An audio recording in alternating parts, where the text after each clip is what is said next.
that we experience with IBS.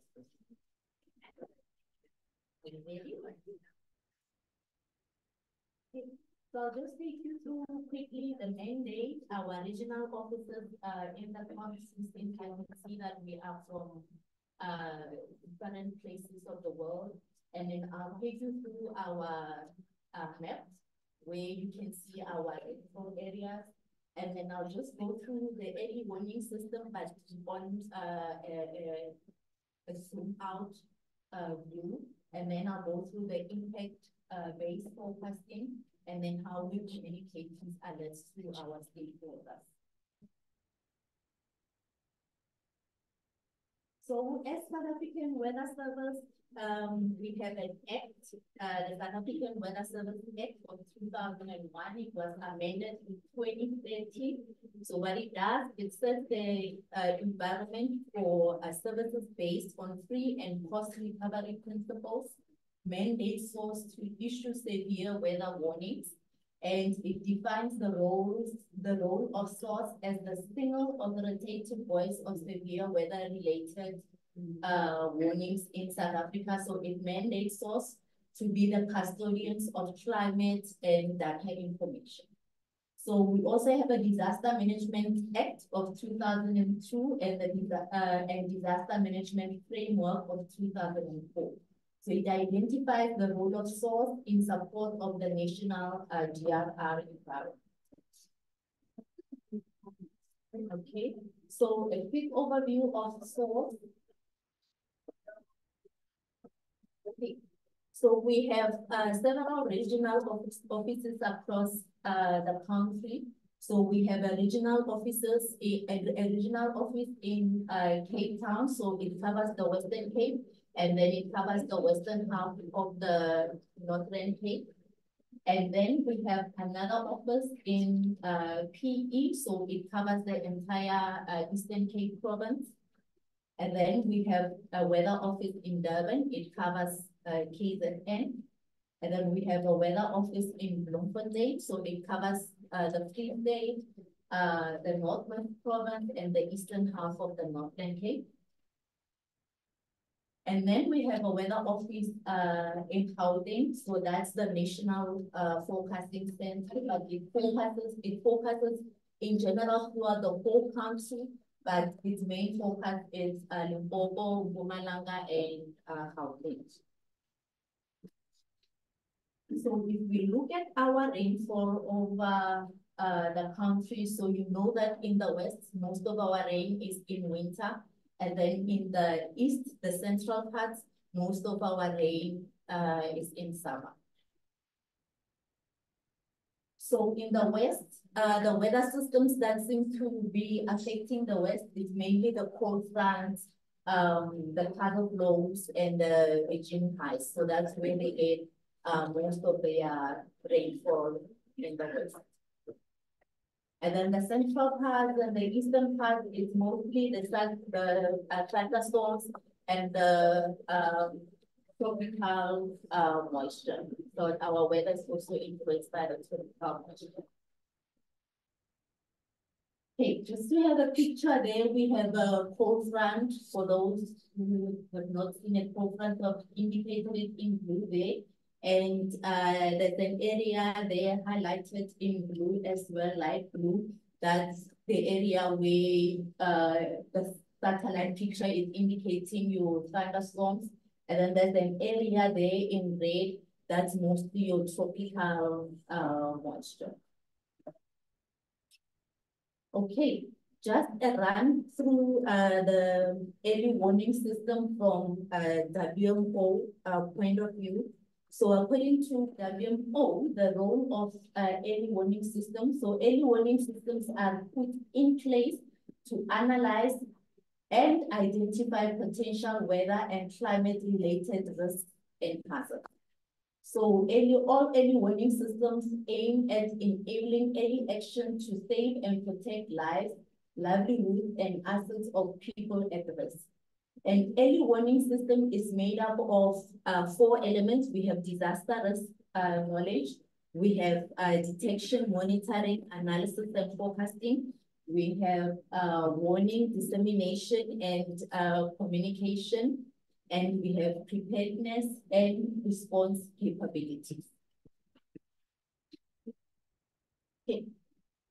Why early warning system? We have a lot of hazards that are causing a lot of impact to our people. Africa Weather has already spoken about we need at some point to start and thinking about the number of people that are dying due to the weather hazards. So most of the deaths in South Africa are caused by floods. And this is not just South Africa. If you look at the data from worldwide, the flood is the one that is causing most of deaths in the world. Even economic-wise, it takes a lot of chunk from the economy in terms of the impact that it has. If we look at the amount of trillions that it costs the economy, the floods is the one that is taking up the greater part of the pie, and then it's the storms. Now let me get to why I am here, and that is impact-based forecasting. Let us first look at where we come from and why we decided to go to the route of impact-based forecasting. So how we used to do our alerts previously, we concentrated not on the impact, but we will have special weather advisories, we will have a weather watch, and then we will have a weather warning. So we will have, with advisories, it will have a lead time of 2 to 6 days, and then the weather watch, it will be 1 to 3 days, and the weather warning, it will be the next 24 hours or even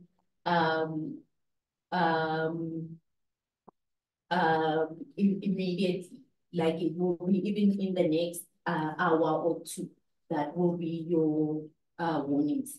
And then with this one, we mainly concentrated on the threshold rather than the impact. So that's how we used to do our alerts. So here, like I said, we concentrated on the threshold instead of the impact. Okay. So what is impact-based forecasting? So impact-based forecasting is helping us to move from the threshold, and we now start to communicate what the weather will do. So with impact-based forecasting, when we communicate the alerts that we are issuing, we also invest in the impact that that severe weather will have on that particular area that we are issuing the alert with. Okay. So why impact-based forecasting? So we are issuing our alerts, but what is the problem? We still have a number of lives that we are losing regardless. Hence, we decided instead of issuing the alert in terms of 50 millimeters of rain that might occur, we now need to communicate the impact of what that 50 millimeters of rain will have on your particular area. So impact-based forecasting is forecasting of the weather hazards and the impacts that they will have on society. So warning levels are based on the vulnerability of a certain area. Communicating these warnings in plain, simple language to stakeholders and the public. So these warnings are also communicated in a language that the public will understand. Okay, so initially we will issue our alert. Our alert will be broadcasted on TV. They will be broadcasted on radio, and they will broadcast it in terms of threshold. But did the people understand this information that we are communicating to them?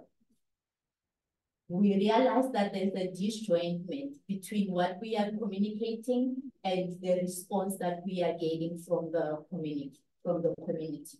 So impact-based forecasting is trying to communicate the alert in such a way that there is a response to the alert that we are issuing. Okay. So with impact-based forecasting, we're trying to bridge a gap between us as the weather service and the public. And how do we do that? By communication. Communicating in a language that is understandable by the public. And how do we do that? Again, we form collaboration. So impact-based forecasting is not just a source tool, it's a tool that we use together with disaster management, together with our media counterparts to try and get the information to the public in a language that they understand. Okay.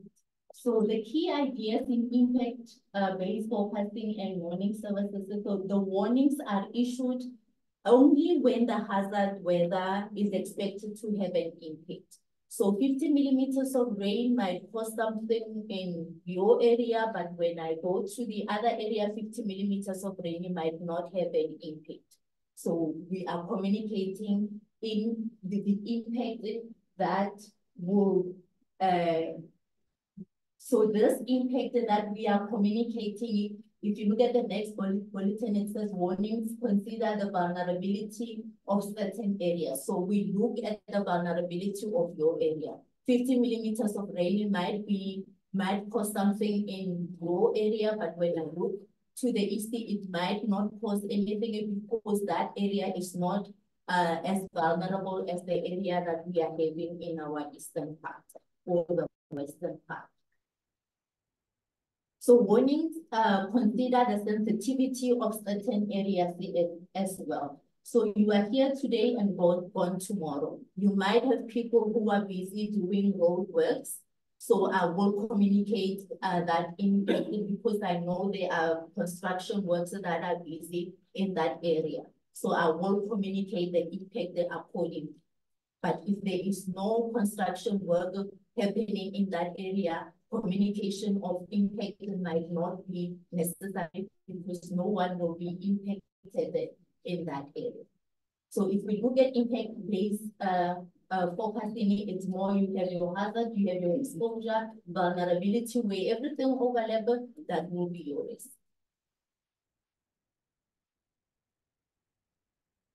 Okay. So the benefits of impact-based forecasting, they are easy to understand because they are color-coded and they are easy to translate. So it is easy, it is a user-oriented, risk-based early warning system adapted for specific conditions. So the conditions will be the ones that will direct you whether you need to issue an alert or not. So it combines the level of impact with the likelihood of the impact occurring in that area. So warnings are unique to a hazard. Warnings are unique to hazard and area.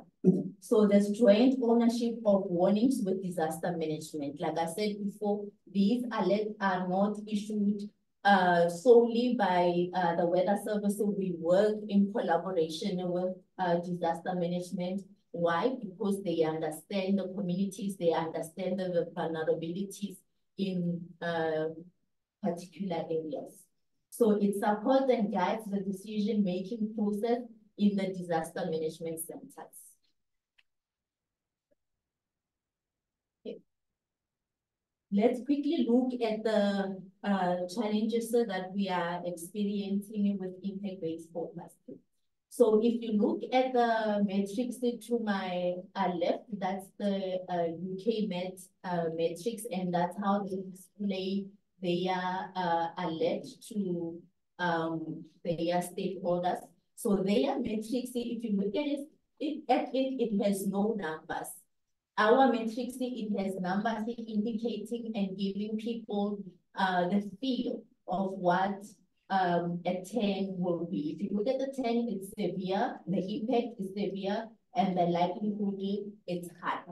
But we have throughout ever since the implementation of impact-based forecasting that we encounter situations where people sometimes they do not understand the numbers. We encounter situations where people sometimes they will take a step back when you issue a level 2 because it's giving you minor impact, but the likelihood is high. But then you find that with thunderstorms, it's very difficult to issue an impact. You might issue a level 2 with the thunderstorms, but the thunderstorms are sometimes very difficult to predict. And because they are so difficult to predict, sometimes even a level 2 requires the community to take action. So the suggestion that we've made and with the roadshows that we have been making is to educate the public with impact-based forecasting so that they understand the numbers, so that they understand the impact as well, so that the response as well is much more than what we are seeing at the moment. Response has improved throughout the years after the implementation of impact-based forecasting, but we could do better. And that's why we are forever out there educating the people about impact-based forecasting and how they need to respond to the impacts that we are issuing.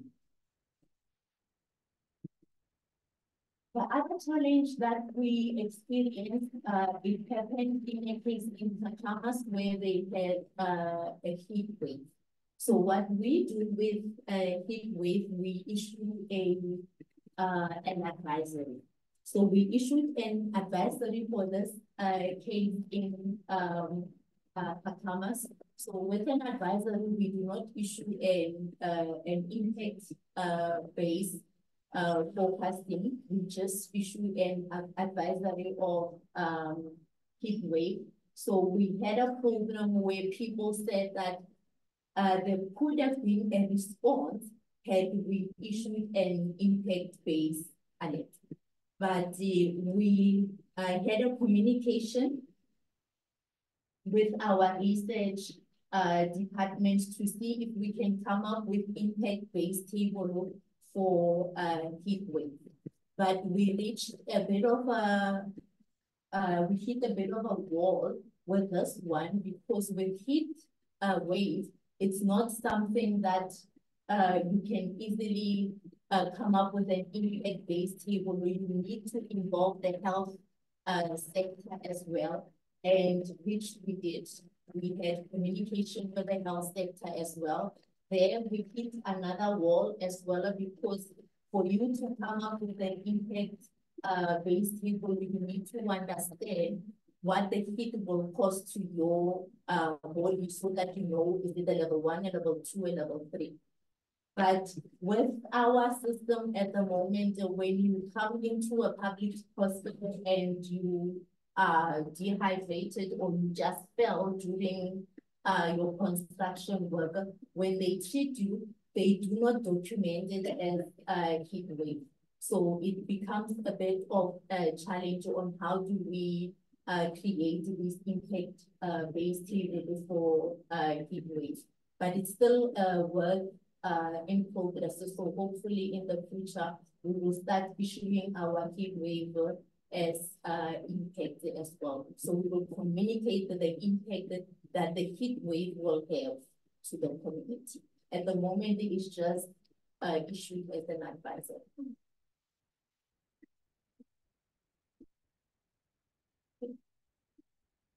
So how do we issue our impact-based alert? So if we have large scale system, before the alert is issued, we communicate with disaster management Why? Because they understand the vulnerabilities in the communities. So we communicate with disaster management, and together we decide which level is it going to be issued. Is it going to be a 9? Is it going to be an 8? So that communication is done with disaster management. And once the consensus is reached, the alert is issued according to the agreed level. But if we have, let me just say, a local scale weather impact, a small weather impact where we don't expect the alert to be the impact to be widespread, then the forecasters, they will disseminate the information to disaster management. It will also sift through to the media and other dissemination platforms that we have at the weather services, and it will eventually filter to the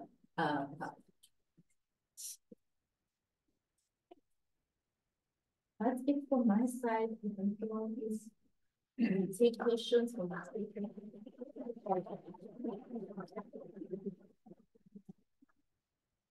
We have about 10 minutes for questions if there are any. Oh. Bear with me, I won't go to you. This is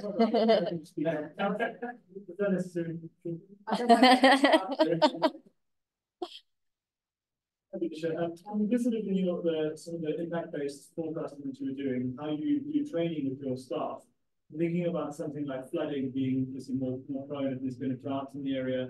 I suppose it takes a lot more sort of situational awareness to be able to predict that accurately.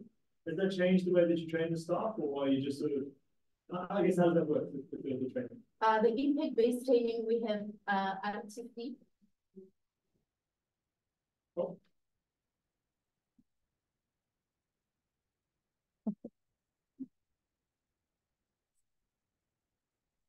In relation to impact-based forecasting, the training changed to the system. So all the forecasters that is.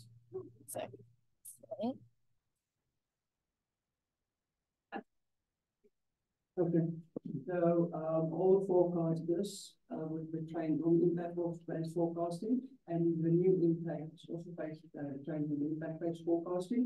Of course, the experience will only be gained when you're actually on the desk, and that is where the senior forecasters take on impact, and then we know that it is in their area.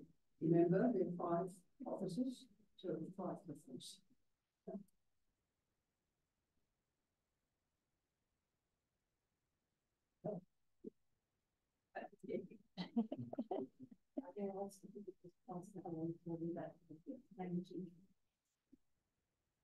Thank you so much for the presentation.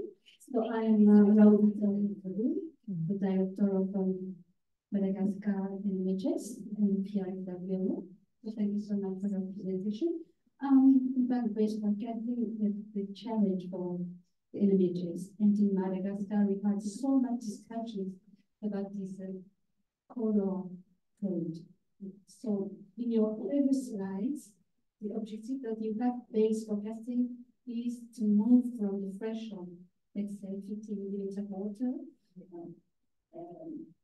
and temperature 5 or 2 degrees above the normal value, moving from the threshold to the impact, letting it.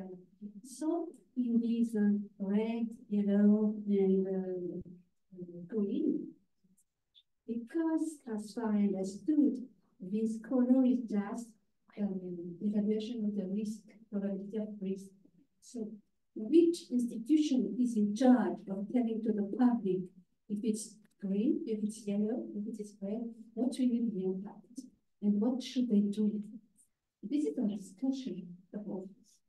Okay, so what we do in the weather service, because the weather service we mainly our duty is mainly on the weather and the weather system and what the weather system, the threshold of those weather systems. So we work hand in hand with disaster management, because what they do, they work with the communities and they understand the vulnerability in those communities. Hence, when we decide on, when we see the threshold as a forecaster that I'm expecting 50 millimeters of rain, immediately you communicate with disaster management, and that through that communication, you are able to decide, is this area, do you issue an 8 or do you issue a 6? So that communication goes hand in hand with the disaster management. But the forecasters are also trained, and we also have, I won't say vulnerability maps yet. It's something that we are working toward. But in the forecasters, they have an idea of what's happening in their respective region.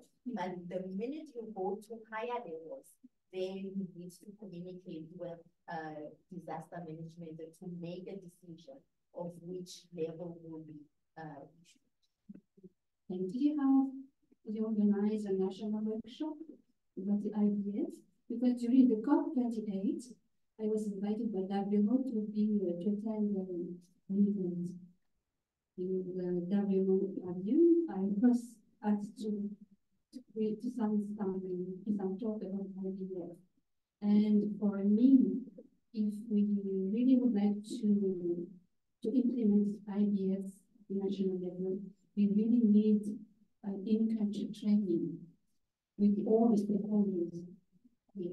Starting from the highest authority down to the municipality to know really that what is the vulnerability in each area. Because, for example, in Tanzania, maybe at the place where is the headquarters of the Met Office, as you said, 30 millimeters of rainfall has not the same impact as 30 millimeters to an area, let's say 2-3 kilometers from Antananarivo, from the Met Office headquarters.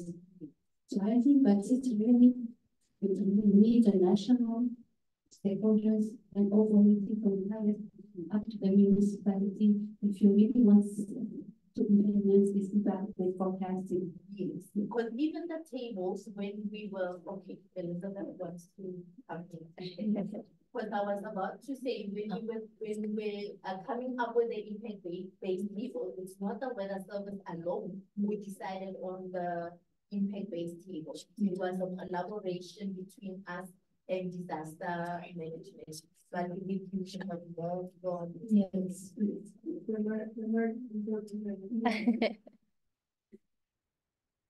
Oh. Yeah, I think I introduced myself in the I think the concept of impact-based forecasting is a very good one for South African congratulations. But we've got to also be realistic about the infrastructure on the ground. Most of the disaster management institutions on the ground are just dysfunctional. Those which are there don't have the capacity. And in most, I'm sitting like in an area called Maratani now, as I'm sitting there. I've never seen any disaster management institution in the area. And it's a village of many thousands of people.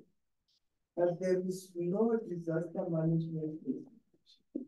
So what I'm trying to say is that the concept is very good and we applaud it coming from South Africa. But on the ground, it's still rolling out and a lot of capacitation is really needed in terms of building, in terms of getting resources to train people on the ground. It's like a situation in the rural area where you have potholes and everything. There's nobody to say, now it has rained or there's flood and there's a big donor and a car gets into the situation. So we still say it's a good concept, but the infrastructure it's not even 50% there, like maybe 10% spread throughout the country, especially in the rural areas. That's everything. I'm just going to quickly respond, if you don't mind, to the PR of Madagascar. So, I think what also maybe we should have explained a bit more is the process in South Africa was through many years. We started this in 2016, so it's not something, and that's why I want to encourage other meteorological agencies. It's not something we're able to develop overnight. It was 3 years of work. And what we also did, as Vanetia mentioned, being key to have disaster management as our partner. And so that was key to the whole process. Then we started pilots. So for our forecasters, it was additional work because we were running 2 warning systems at once. We were testing, can impact-based forecasting really work using just our disaster managers. So it was issuing the threshold warnings and then issuing impact-based warnings just to our disaster managers. We did hold national workshops. Actually, we went down per province. We've got 9 provinces here. Per province, we went around the country, got disaster management on board, so had representation from all our districts in our provinces, and got them on board for that development, as Nisha said, of the impact tables. So it wasn't the NHMS working in isolation, and also it wasn't overnight. So to answer your question, it was a long process leading up to where we are. We ran those pilots, and we do believe that that helped us in our success thus far. Of course, there's no end goal. An early warning system always has to be improved. We have to continually work on it. So that's what we're doing now, trying to reach that final mile. Using early warnings for all is a bit of a catalyst to help us get even further along.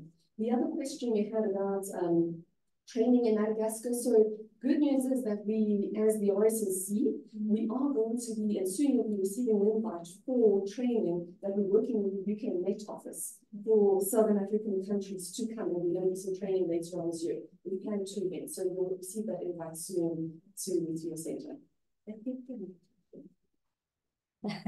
Go on. Yeah, thank you very much. First, I want to congratulate South African Weather Services for coming up with this impact-based forecast. And I agree with the comments made. We need to continue improving. Issuing impact-based forecast is not just the work of NMHS. I mean the National Met Service or the South African Weather Service. We need to involve stakeholders. And you mentioned it, to say now you are including disaster management, and for the heat wave you have challenge, and you are looking the way you can include health people. So at the end of the day, the impact should come from different stakeholders. And this will be a process. And if we continue doing that, we can reach a point where we can have a just one-stop center, where you have all stakeholders together. The NMHS give the weather, and others put impact in their sectors. When we reach that stage, it will be the best way. But currently, what we are doing is commendable. It's a good job. Thank you.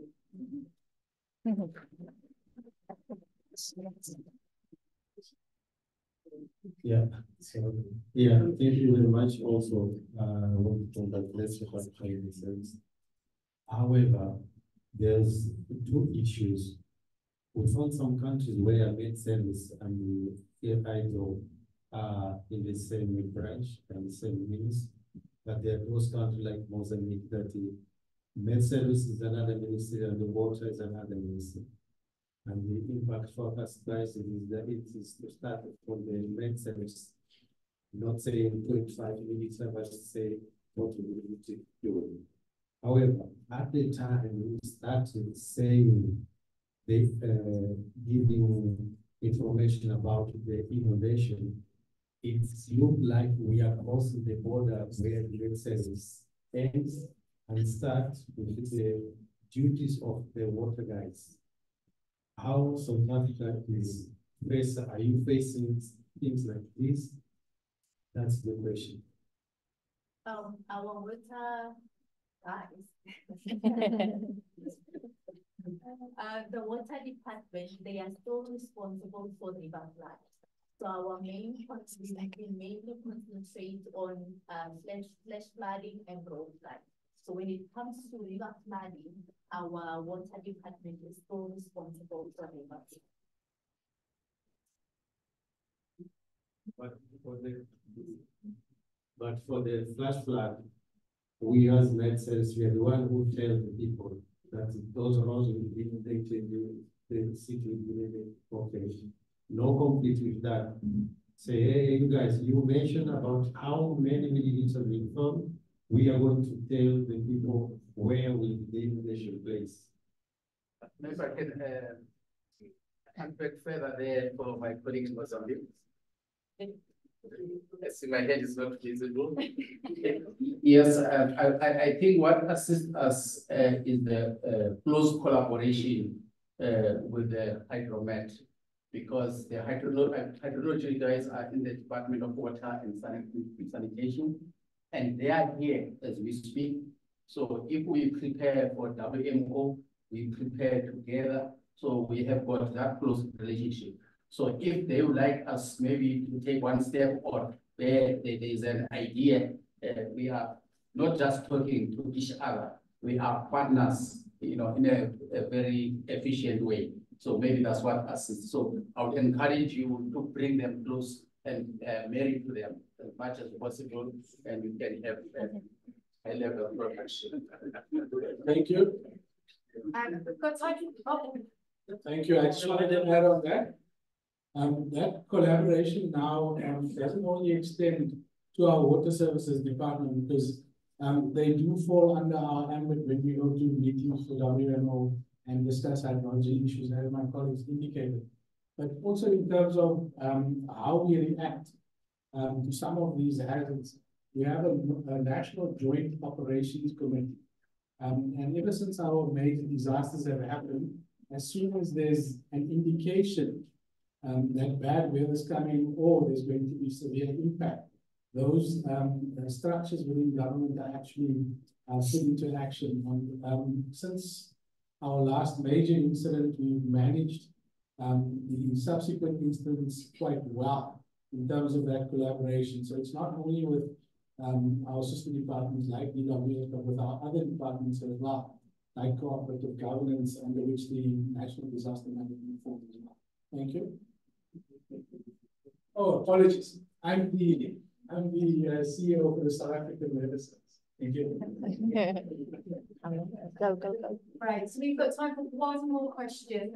Just about, we've got our next presenters are here waiting very patiently. This is a really important topic, and I don't want to cut it short. Just so you're aware, it's one of the roundtable discussions that we've got tomorrow and Thursday. So everybody there, and hopefully Vanetia might be able to join for those sessions and carry on the conversation. So one more, and I believe this lady here. Yeah, thank you. My name is Salome Madiba.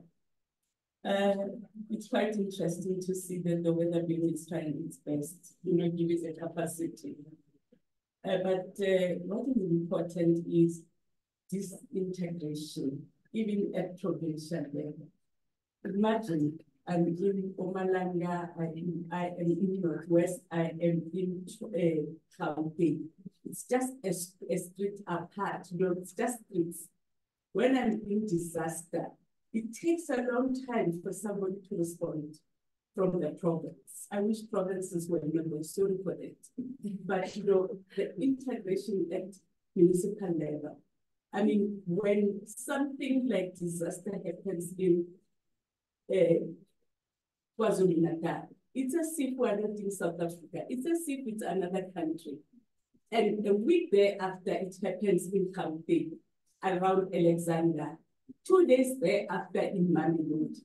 And everybody, you know, politically, people will run and say, we want technicians to come, we want technical people to come on board and educate us to say, guys, I mean, the presentation that we had there, I know that we're going to communities, but how many people do attend? We are now into elections. Everybody is out of their offices. But the most important thing, 3 weeks after the disaster in KwaZulu-Natal, not even the highest office in the country is saying something about it. So it's a very difficult issue, which needs to be integrated right at ECD level, right at, you know, catch them green. Once they are young, we need to understand, and children understand more than adults. Thank you. Thank you very much. So we'll let the lovely gentleman from the